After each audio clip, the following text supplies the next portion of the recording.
Since the first television began to illuminate our homes with dancing colors and flickering lights, we have watched, absorbing, studying, imitating. We are the Channel Changelings, and we are here.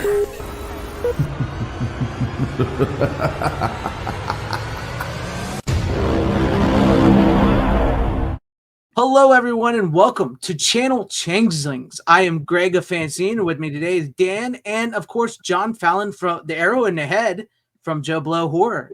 So how's it doing, John? I'm really good, man. I'm really good. It's Monday today, but at least I get to spend at least an hour or so talking about horror. So that starts my Monday on the right foot, you know? Right. I mean, any day you talk about horror is a good day, right? Exactly. After that, I'll deal with visa bills and blah, blah, blah. Yeah, we'll get to all that. But like you're part of Joe Blow Horror and Joe Blow in general. How did that all come about? How did you come about all that? Well, Joe Blow, I don't know if you guys are aware of this, was founded in 1998 by Burge Garabedian, aka Joe Blow, in his parents' basement.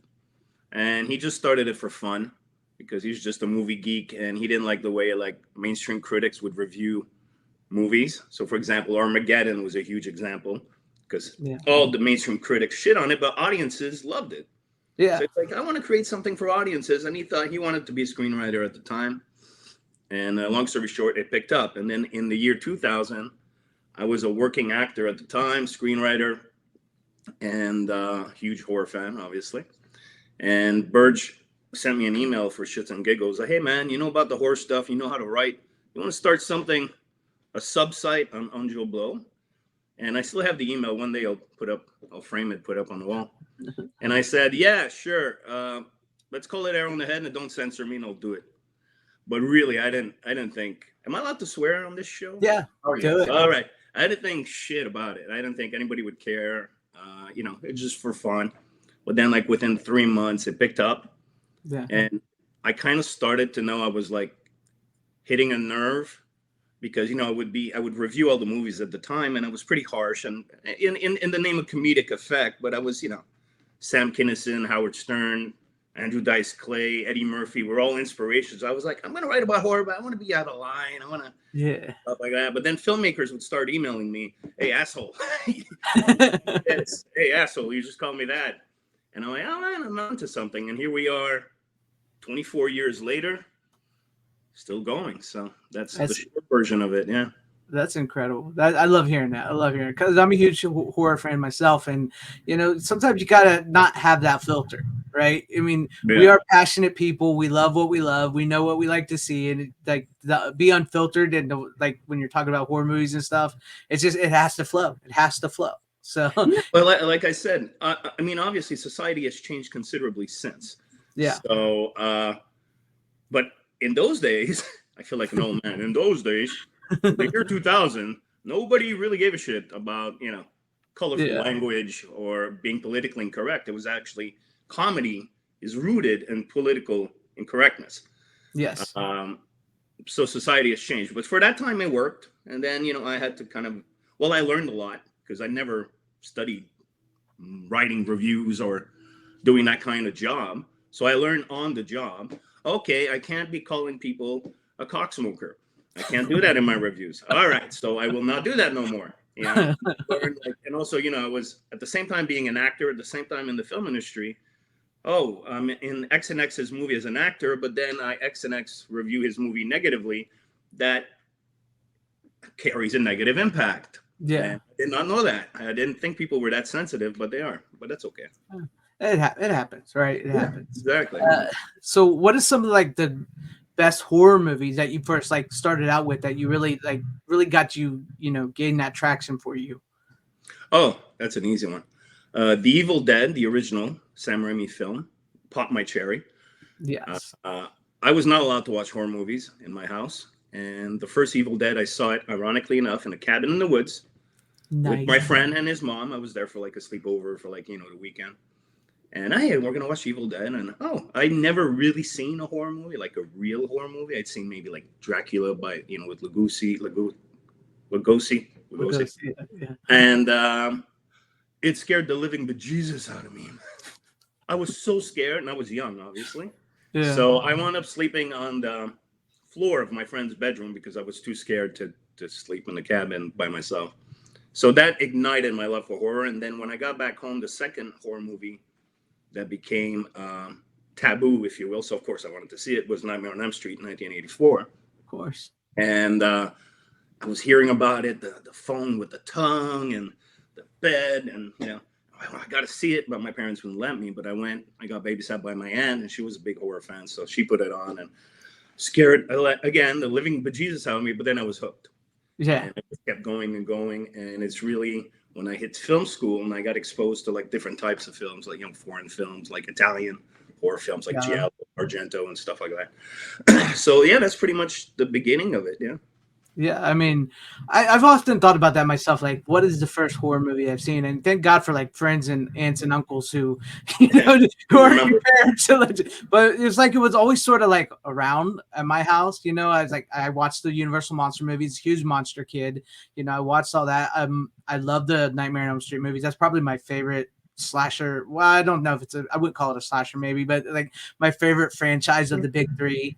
And of course, I think Evil Dead is like. The first one is an all-time scary movie. People can say what they want. You watch that movie at night in the dark by yourself and tell me you don't get scared. I mean, it may not be the best of the three, but it's the scariest of the three. It's definitely the scariest. Yeah. Yes. Yeah. So I'm right there. It was always sort of around me. So I can never like quite remember what the first one was. Cause I was just, like Monster Squad. I remember seeing that on TV.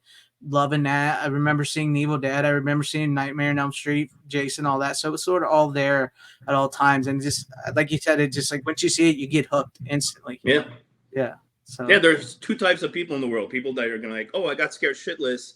Nah, I want more. Or oh, I got scared shitless. I hate horror movies. I want nothing to do with it. So obviously we're the first guy. So. Yeah, the first guy. It's like this. It's like they say, what do you kind of movie you want to watch? A horror movie. Let's just watch that. Let's get scared and stuff, or geek out or something. Yeah. Dan, you want to ask anything? You want to got a question for him? Yeah. What got you started into producing YouTube videos and shows for Joe Blow? Because I love like Friday Night Flicks that's going on now, but I'm a big fan of the Arrow and the Head, all the content with you and Lance and everyone. Nice. Well, thank you. Thank you.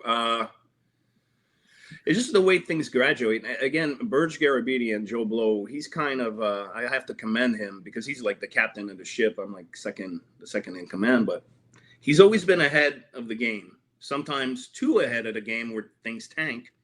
But in terms of YouTube, he was ahead of the game, and he got in there. We got in there in 2011. And then when the pandemic hit, our numbers went really high on YouTube. So I started working more deeply with Burge, not just Arrow in the Head and Joe Blow Horror Originals and Arrow in the Head show.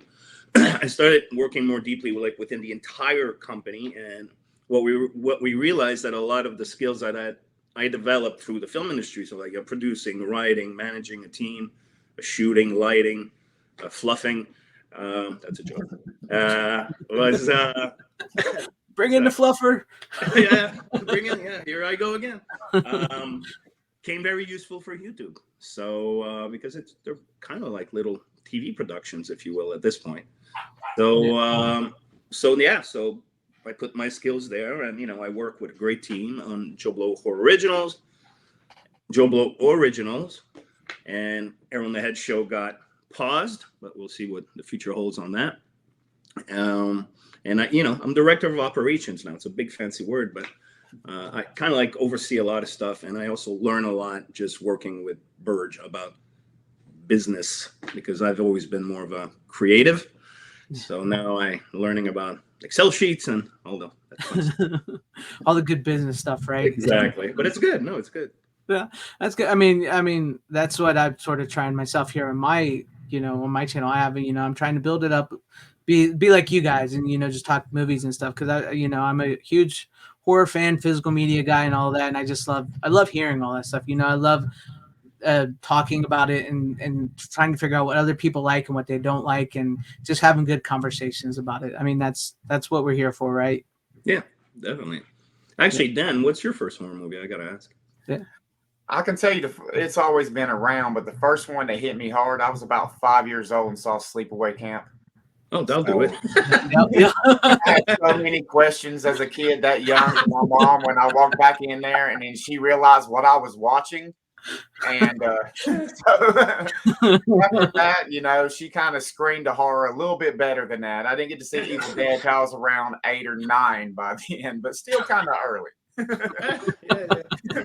That's awesome. Sleepaway Camp. I remember seeing that too for the first time. I was absolutely I was like Angela at the, you know, like Yeah. like, what? And when you're that young, like the hatchets, like where the hatchet and the blood and the sleeping bags all hacked up. Now, when you see, you're like, that is such minimal blood and effect. But when you're a kid like that, it hits you like, oh God, kids are dying. Yeah. You know, like it hit me hard. It's crazy. It's crazy.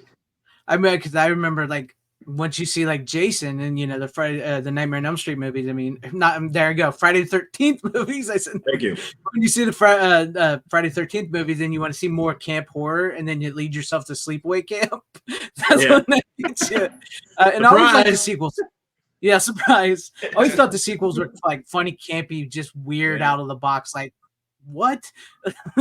Especially, I mean, I love both of them, but part two is really like just pure trashy, smutty slasher fun, and can't get enough. I love part 2, and Pamela Springsteen, she's just great in the role. Yeah, she's great at it. Yeah, one of Greg's famous sayings is B movies and boobies. So yes, that's movies. There you go. It's my best-selling shirt. I have B movies and boobies. Yeah, I wanted to create one. Beer, boobs, blood. That's a good one. 3 B's, baby. Buying that one. Yeah, there you go.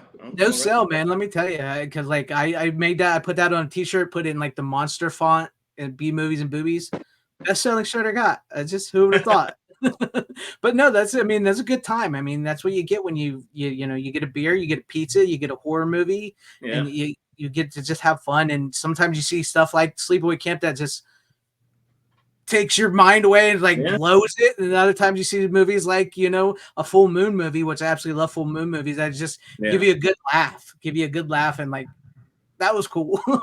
So yeah. John, do you prefer the more horror or the more comedy horror? There you go. That's a good question. No, it depends. It depends on the mood. I mean, like for example, Friday 13, Part 3, Part 4, Part 5, and actually not Part 6, but 3, 4, 5 are not considered comedy, but they're not particularly scary. It's more about, like we said, tits and blood, and Jason, and you know the usual shtick. I think I would say I prefer horror, straight horror, but you know I love Monster Squad, Night of the Creeps, Gremlins. I would put it in there as well. But yeah, no, I lean more towards like straight horror, I guess. But I don't like gross out horror. So like super gross out horror. Yeah. Like what's the name of that movie? The ending of Martyr. You guys remember that one? Yes. Yeah. So you know that was really that. I'll never watch that film again. Yeah. Yeah, I'll never see it again. Yeah. And it's actually the reason why, and no offense to anybody or the franchise, I'm really happy they're successful. I haven't seen a Terrifier movie yet. Yeah, me either. I really don't like gore for gore's sake. Exactly. Now I can dig movies like Society. Yes. You know, that's saying something. Yeah. You know, but Terrifier's not really my cup of tea. You know. No, I have seen Terrifier 1 and 2, and I will say it's not really my cup of tea either, because these are the type of movies that I should not like. But for something, there's like I did like some of them, you know. I know I'm not really gore for gore's sake myself. I do think he goes a little over the top in certain scenes, especially in the second one. But there's something about the way Art the Clown is presented and some of the story within them that does get to me, because it does harken back to those 80s horror movies that we love. But sometimes I agree he does go a little way overboard. Well, my chick saw it. My chick saw both of them, and she told me scenes from it. And again, the same thing you just said, because Art the Clown, from what I've seen, is kind of like becoming the next Freddy Krueger, if you will. Yeah. But the kills are so extreme, from what I'm told, that I know for me, I'm just gonna not enjoy it. Yeah. So, but I might bite the bullet at a certain point and see part two. Is part one? Do I need to see part one to see part two? Yeah, you sort of do. Just at least the ending of part one, really. Okay. The part one is see, because like you, these are not type of movies I prefer. Legitimately, these are, like, I'm a Full Moon guy. I'm a Freddy guy. I'm a with Sam Raimi type guy. I like horror. I like the horror comedy. So like these movies are not like movies I would prefer. But like you, I did have no intention to ever see them.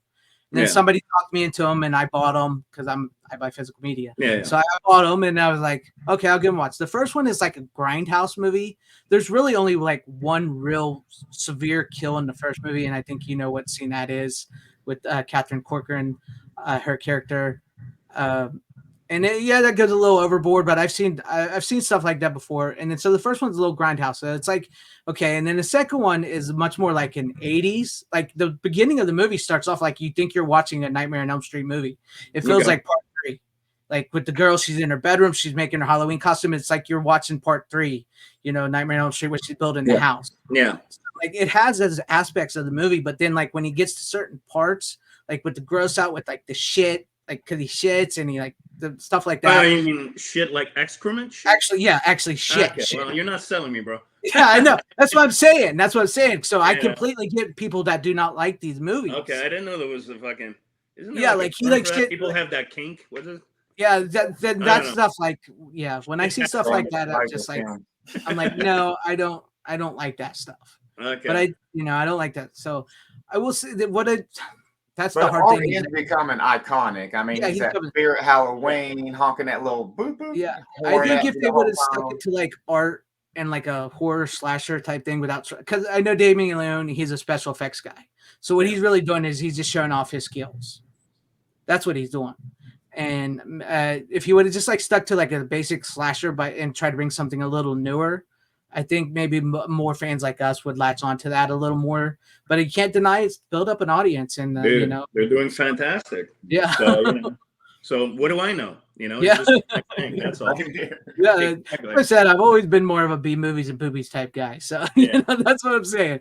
Does he have boobs in his movies? In the first one. Okay. Yeah. In the second one, there's no boobs. I don't know about the third one. So. I don't plan on seeing the third one, but I hope I'm the best. You know what I mean? But yeah. But I'm not really a fan of here's a good question about horror. I'm not like really a fan of Christmas horror movies. So it's like, is there any like good Christmas horror movies that you really like that maybe? Oh, Gremlins. Yeah, Gremlins. All the usual stuff. Silent Night, Deadly Night.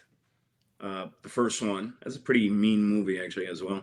Yeah. Very mean-spirited film. And then there's part 2 with, you guys know half of it is flashbacks of the first movie, and then they shot 40 minutes with the iconic Garbage Day. Exactly, with that beautiful overactor. That was such a beautifully overacted performance, man. Great. And hey, I'll always remember it. So yeah. I mean, it made a lasting impression. Yeah, no, I can't really think of outside of Gremlin. I guess Krampus to some degree, but no, not really. There's not really like. Christmas horror movies that really Black Christmas, I would say. Oh yeah, Black Christmas, the original. Yes. The Weinstein thing, That's like been my thing with Christmas movies, is much like the Terrifier movies, is they try to go a little like, I don't want to see a killer killing a child. Because sometimes it feels more mean-spirited than horror. Like there's a difference than seeing like of somebody who's supposed to be 17 and they're clearly like 30 years old playing a 17-year-old being killed by a slasher, than seeing an actual child on set and then they have to do bad things to this child because they're trying, it's Christmas, here's Santa Claus with an axe, and it's like, that just like that. I'm not down with that. I that's one of the reasons why. But I do like Black Christmas. I think that's a very different level.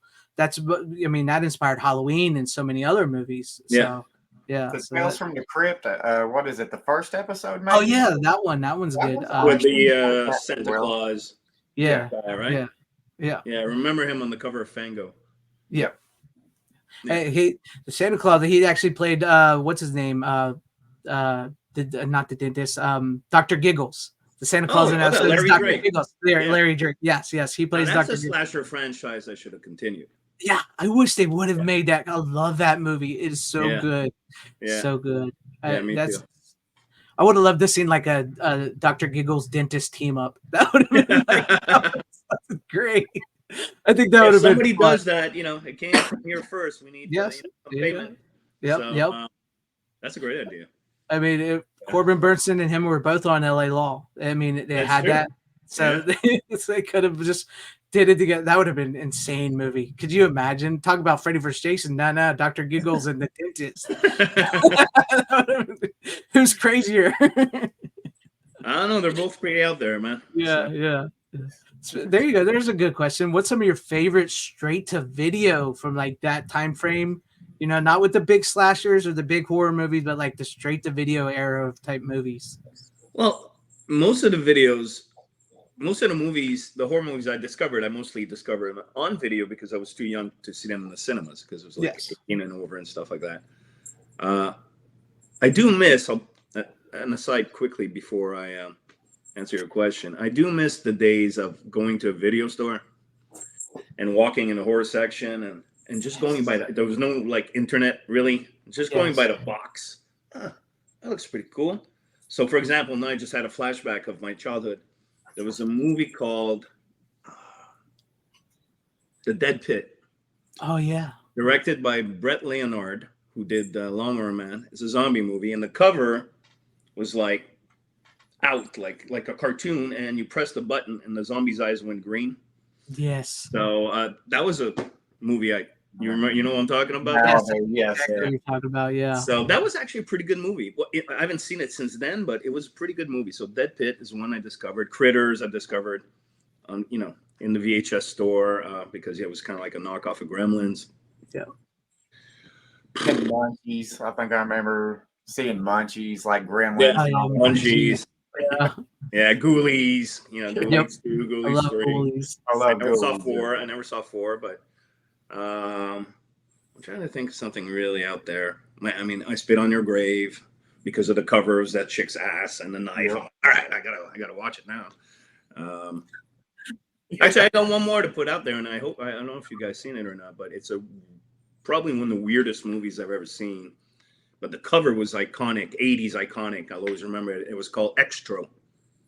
You guys know that one? Yes. So it's an alien Extra with a kid behind, and the dad disappeared, and he comes back, but he's an alien. It's not really the dad. And then some of the most fucked up shit happens. Like a G.I. Joe figurine becomes huge and chases people in the house, and it has this weird bird sequence. It's a really messed up movie, man. Definitely, Dan, check it out. That one. Yeah, and they did a couple low budget.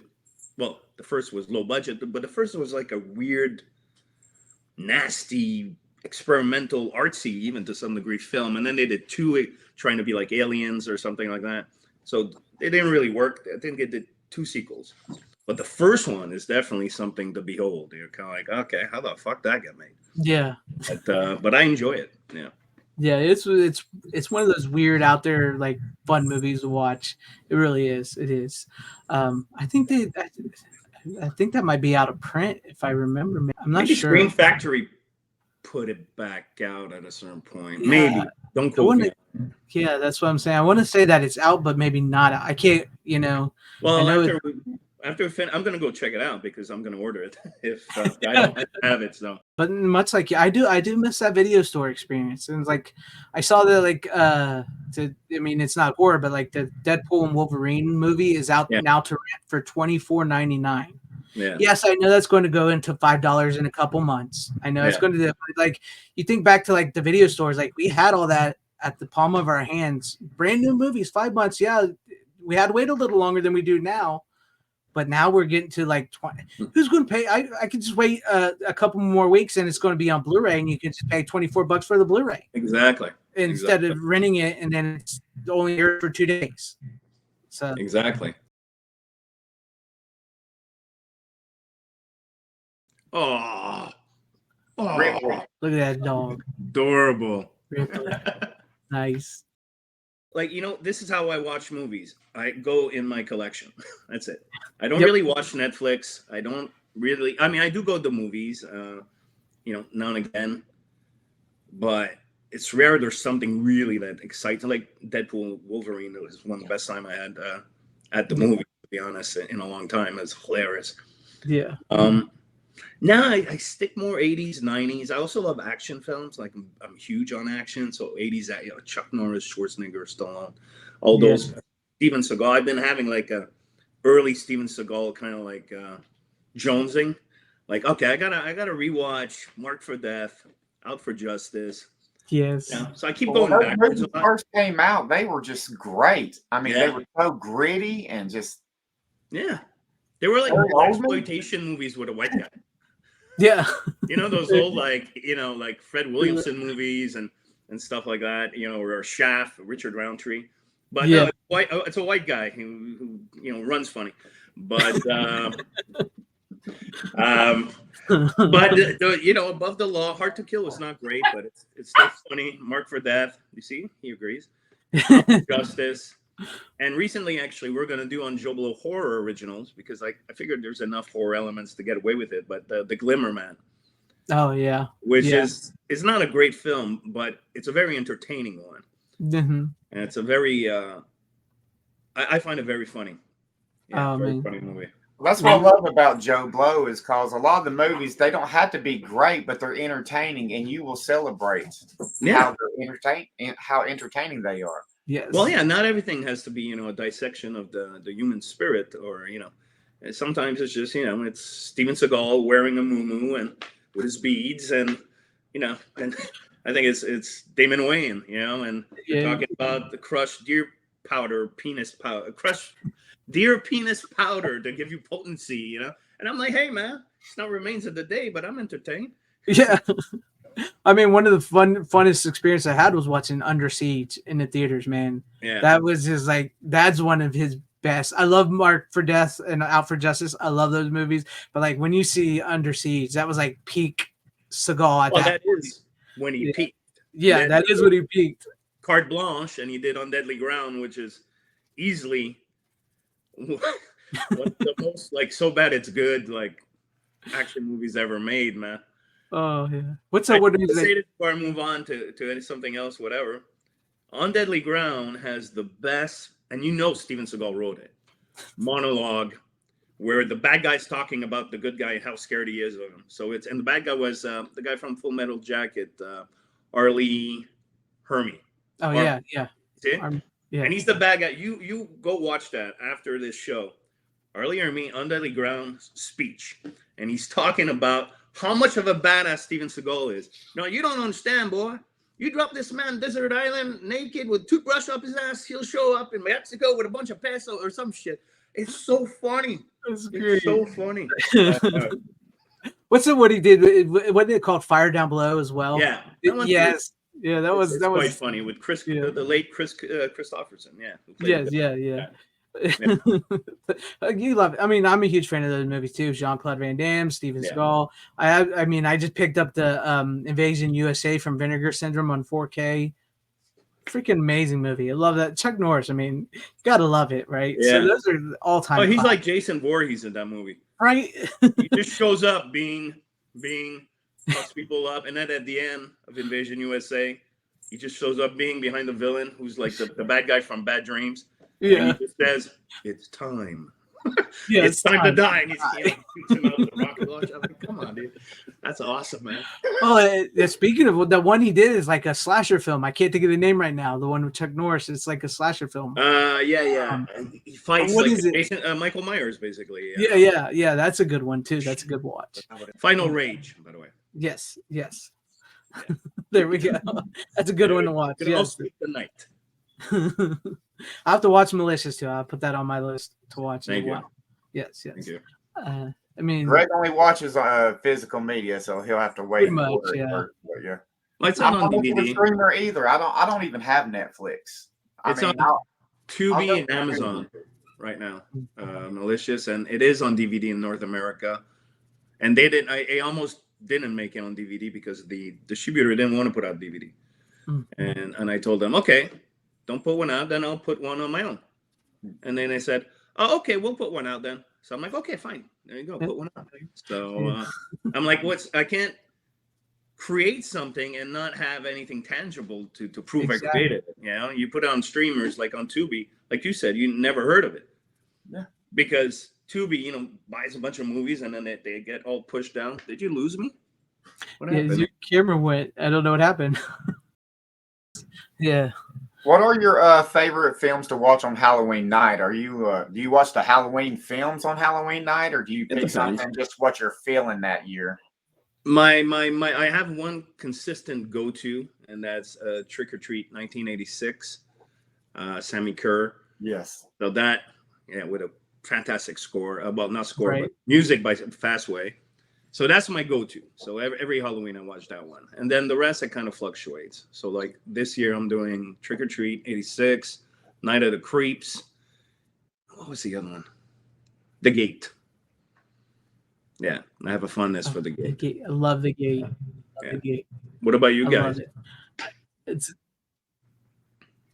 I will, like, much like you. I do occasionally watch the Halloween movies. I haven't seen Halloween 3 in a while, so I plan on watching Halloween 3 this year. So I do like the movie. I've never been one of the people that hated the movie. So I like the movie. I haven't seen it in a while.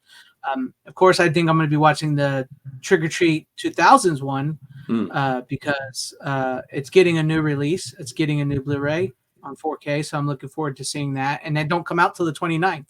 So, I mean, they're cutting a little short there. So, it's better than the Trick or Treat 1986 4K Blu-ray that was supposed to come out by Synapse, I think. Yep. And I'm like, looking, where can I buy it? Halloween's around the corner, and I don't think they're going to make it. Yeah. And I mean, they even announced that last October. I'm like, Sammy Kerr in 4K? Hell yeah! I've been waiting for this, and it's like, where's it at? Where's it at? What's taking so long? And then they're like, oh, we put the new 4K up on streaming. You can watch it on streaming, but then they said like, oh, but that's not the real 4K that we're going to put on the disc. So like, come on, seriously. So yeah, no, I'll probably be watching that, and typically I just there's certain ones I watch every year. Much like those, I'm going to be watching Nightmare on Elm Street. The new 4K is coming out, so I'll be watching that. So like, I'm into that, like you, much 80s and stuff. Like I'm sticking to that era of type movies for Halloween. Oh, I love watching the Wolfman too. Wolfman, the original with Lon Chaney. Yeah, one of my all-time favorites. That's like that puts me in the Halloween spirit, man. It's just something about that movie. I love it. That's awesome. What about you, Dan? What do you got lined up? The Gate. That's why when you said The Gate, I was really like, yeah, okay on that one. But we're watching the Slumber Party Massacres 1 and 2. So I'm going to throw Trick or Treat in there. Have a little Driller Killer, Sammy Kerr crossover duet going that night. Something like that. But that's about all we had planned so far, and then we just fill it out for the rest of the night. Just what we feel like watching. Greg starts with like Universal monsters and stuff at the first of the year. I kind of start with more comedy horror and work, get gradually heavier. But I do like to watch Universal horror on Halloween night. It's always real fun. Anything black and white, like you were saying, the Wolfman and everything, it just sets the mood, Definitely. It does. Definitely. It's just like, because that reminds me of like growing up as a kid. Like I said, I would watch the black and white Universal monster movies and stuff like that as a kid, and then that slowly moved into Jason, Freddy, Michael, and then like the Slumber Party Massacres and all those goofy Puppet Master movies and stuff like Full Moon, which I love. It's like that's how I get into my horror, and like of course Evil Dead and all that, and the Phantom of the Opera with Robert Englund. Oh yeah. I love that movie. I mean, Stepfather as well. That's a good one to watch. So yeah. Part 2 as well. Part 2 is pretty good too, actually. Not as good as the first one, but it's got its moments. And Caroline Williams in it, and what's her name? The girl from They Live. I always forget her name. Oh yeah, Foster, Megan Foster. Yeah, Meg Foster. Yeah, with the blue eyes. Foster, with the really blue eyes. Yes. Stepfather's great as well. And I have to say, Slumber Party Massacre 2. That's a great choice. That movie is very, very entertaining. Really out there. Yeah. Not a great movie at all, but so damn fun. Yeah. And I know. I really liked the Sorority House Massacre, the first one. I mean, I love the ones after that Jim Wynorski did. Love those ones because those are just absolutely insane. But like, if you go back and watch that first Sorority House Massacre, there is something scary about that one because it's it's like a combination of Halloween and like the girl has psychic powers, so it's almost sort of like Carrie in Halloween. Yeah. So I kind of like that first one. It is a bit creepy. It is a bit creepy. I haven't seen it in a million years, so actually, yeah, I might it's a check good it one. out again. Yeah. Yeah, it was funny because I talked to Jim Wynorski about the other slumber party, the sorority house massacres, and how Hard to Die, which is actually the part considered part 3, how that came about. He shot the second one in secret away from Roger Corman. Mm. He used all the sets from a previous movie, shot the sorority house massacre 2 in secret from Roger Corman just to do it. And how long? And he worked with Roger Corman's wife to do it. And then when Roger Corman came back from business trip, he's like, "What did you do? Show it to me." And he's like, so he showed it to me, and he's like, "I want you to make this movie again, but we're going to do it this way." And that's how Hard to Die. So it's the same movie, same actresses, and same killer and everything. Just this time it's in a high rise. In the Okay. so I think that's how he did it. So I mean, that was a cool conversation. How he told me how that came about. That's awesome. Yeah, that's awesome. Yeah. So those are always fun to watch around the Halloween or any time of the year, honestly. Yeah, no, I don't wait for Halloween, for October to watch horror movies. Yeah, me neither. Watch them on a regular basis, and I think most horror fans, like real horror fans, do. Yeah. I mean, I'm constantly watching them. I'll throw them in, and I'll be watching a horror movie, and then I'll watch an action flick or watch comedy. It's just like as a movie lover, horror fan, it doesn't matter what time of year it is. If you can watch it, you can watch it. Definitely. I love watching it. And what's great about horror is it's diverse. I mean, you can watch any time of the year, like action horror, comedy horror, horror. There's sexy horror, but there's anything for any mood you have, and that's what makes horror, I think, better than most of the other genres. Because I can get my drama, I can get my action. Yeah, all there. Yeah, definitely. It's a very vast genre. Yes, really vast, and people could experience a genre. That's why I always love about the horror genre. It's, even though I don't think to this day that it gets the respect it deserves, it's still the bastard child of cinema, in my opinion, obviously. But it is a place where filmmakers can experiment and try things and do different things, and that's why a lot of your Oliver Stone, Francis Ford Coppola, they all started in horror. Everybody started in horror. James Wan, obviously, he started in horror and kept the horror, but for the most part, it's a great genre to really flex your cinematic muscle. I agree. I mean, like you said, you get everything you want within it, and everybody, like some of your favorite stars or directors, all started within it. Also, yeah.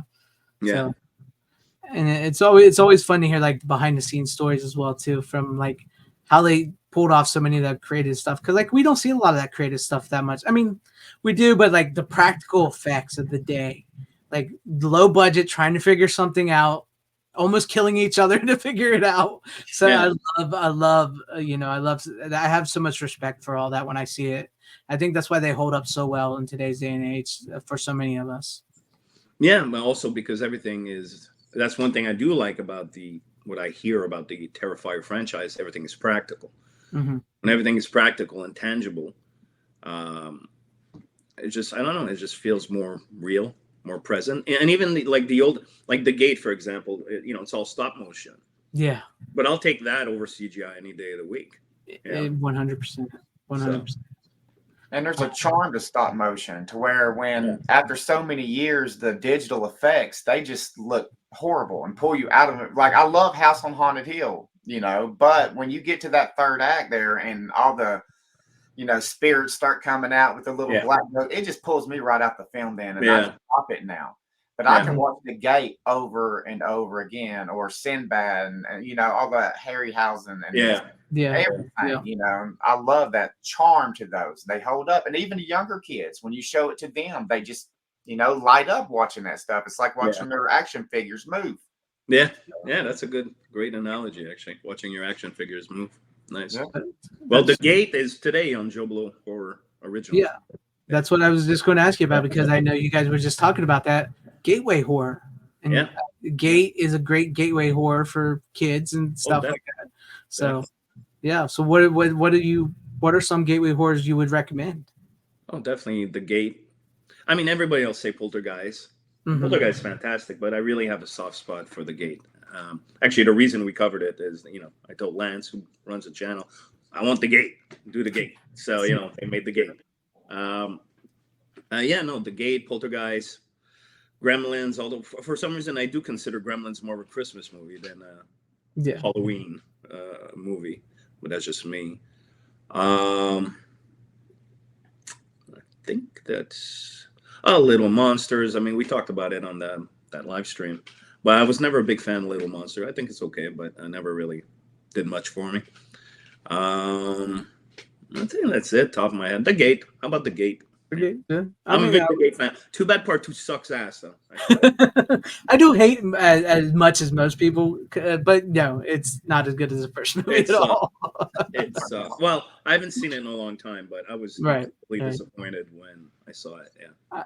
I just bought the big collectors from Vision of Gate 1 and 2, and I forgot his girlfriend in the second movie is Bobby Hill. The girl that does Bobby Hill. So it's kind of weird sometimes because she's actually really good looking in the movie, and but sometimes you hear Bobby Hill and you're kind of like, okay, it's kind of weird at times. Well, I'll give you one recommendation for Halloween if you guys haven't seen it. Then to everybody watching, is the same director as The Gate, Tibor Cox. He's a weird name for me, anyways. I, Madman, with Jenny Wright, who's the vampire in Near Dark, and she plays a writer who's writing, and it has a bit like a mix of Phantom of the Opera kind of story, but what she writes is kind of like coming to life, and it has a beautiful stop motion. I'm not going to spoil it, but there's a stop motion creature in it, kind of like the same effects as The Gate. Definitely recommended. Scream Factory put it out a while back, but definitely I, Madman, really recommended. Good movie. I remember seeing that on Cinemax or HBO when I was a kid, but I haven't seen it since. That's one of them movies that just kind of fell out of my mind and haven't revisited. I need to. Yeah, it's definitely worth a watch. I wonder if it's on their Shoptober sale. Might have to pick maybe on Shudder too. I don't know. Yeah. Maybe. I think Fright Night's a good gateway. Yeah. That's always a good, fun little film to introduce because, it starts off kind of light, just kind of gradually gets to that end, blood and explosion melting. And yeah, Fright Night, Lost Boys, same thing too. It's, fairly soft. Yeah. That's a good gateway horror as well. Actually, that's one movie I tried to get my chick's kids to watch, but haven't pulled it off yet, but I'll try. Yeah. I would say The Monster Squad if you like that. And also Phantasm. I think Phantasm with the tall man, the first one at least. First 2, 3 maybe are really great. I hated 3, but 2.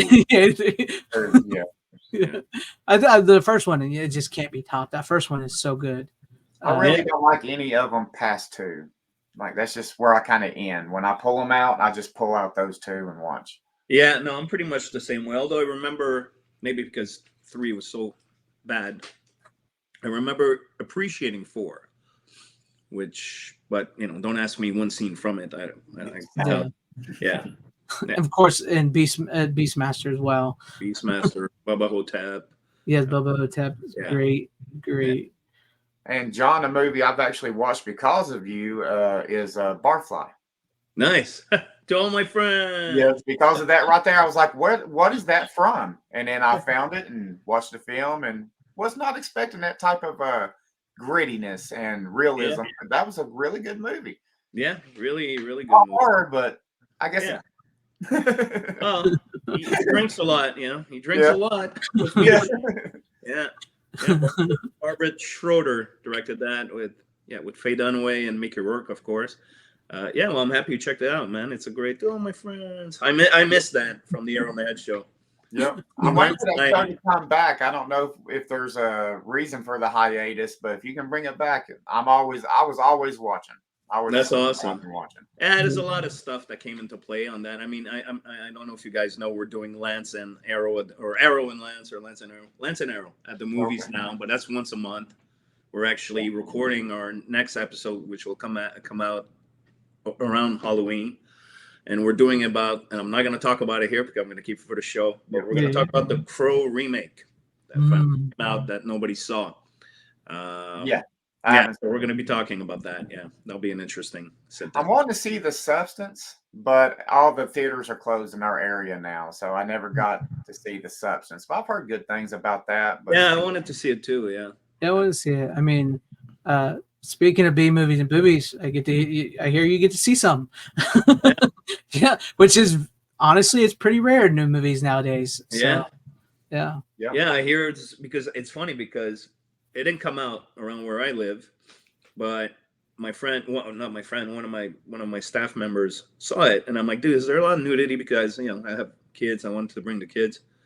He's like, a lot of dicks and a lot of, full frontal nudity, basically. Yeah. Oh yeah. Okay, never mind. I have an 11-year-old, so nah. Seeing heads chopped off is okay, but can't see a penis. So No, I'd let my 8-year-old see Friday the 13th Part 6 because I thought that was like the most kid friendly one. It is. He loved it. He loved it. Yeah, I thought. Yeah, that was he. Oh, that's another one I'm watching on Halloween. Thanks for reminding me. There you go. Oh, and you reminded me too. The Crow, the original Crow. It was a great Halloween watch. Definitely. Yeah. Yeah. I love it. Yeah. The remake's very different than the original. Yeah, I haven't heard. I won't watch it. Yeah, I haven't heard good things about it. I'm not a big fan of remakes unless someone has told me it's good, which hasn't happened in a long time since Carpenter's The Thing. It's the Blob. The Blob remake was good. The Fly. I like Invaders from Mars, the Toby Hooper one. Yeah, me too. Actually, it's great. Well, it's been a long time since good remakes. Yeah. One Missed Call, that was fantastic. Yeah. Sarcastic. Oh, I tell you one good. I hated the remake. One Missed Call, just for the record. That was a joke.